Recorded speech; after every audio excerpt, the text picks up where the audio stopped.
তেল ও গ্যাস সংকট আর লোডশেডিং প্রথম ১৮০ দিনে জ্বালানির টানা পড়েনে নাজেহাল অবস্থা সরকারের। ব্যবসায়ীরা বলছেন, প্রথমবারের মতো এতটা চ্যালেঞ্জের মুখোমুখি তারা।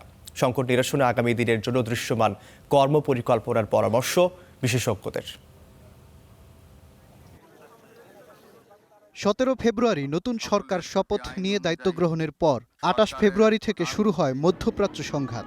১৮০ দিনের কর্মপরিকল্পনা বাস্তবায়নে প্রথম ধাক্কাটাই আসে জ্বালানি খাতে। ভয়াবহ তেল সংকটে মানুষের চরম ভোগান্তিতে দাম বাড়ানোর পর পরিস্থিতি স্বাভাবিক হয়। দায়িত্ব নেওয়ার পর বেসরকারি বিদ্যুৎ কেন্দ্রগুলোর কাছে সরকারের ৫০,০০০ কোটি টাকার বেশি বকেয়া চমকে দেয় বিদ্যুৎ মন্ত্রী ও প্রতিমন্ত্রীকে। বিশেষ আইনের অধীনে দীর্ঘমেয়াদী চুক্তি, ক্যাপাসিটি চার্জ, বাড়তি ভর্তুকি ও বিদ্যুৎ কেন্দ্রগুলোতে জ্বালানির যোগান দেওয়া সহ নানা চ্যালেঞ্জ উঁকি দেয় সরকারের সামনে।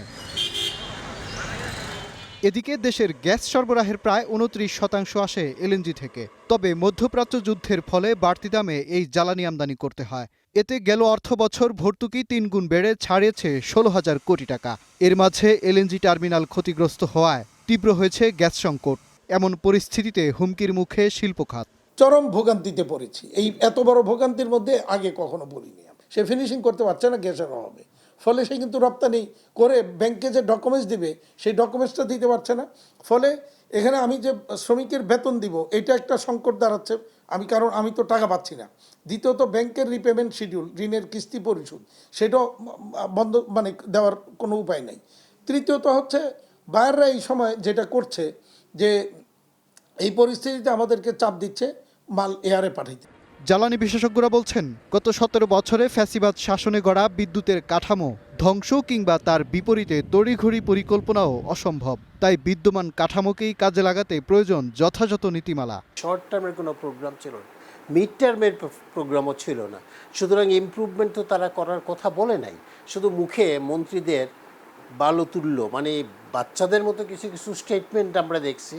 2D 3D সাসমিক এটা স্টার্ট করবে, এটা 4 বছর পরে আমি পারবো। পুরনো কূপগুলাকে নাড়াচাড়া করলে, মেনটেনেন্স করলে সেখান থেকে আমি গ্যাস উত্তোলনের পরিমাণটা বাড়াতে পারি। কিছু পাওয়ার স্টেশন আছে ইনএফিশিয়েন্টলি চলতেছে, ওরা অনেক বেশি ফুয়েল খায়।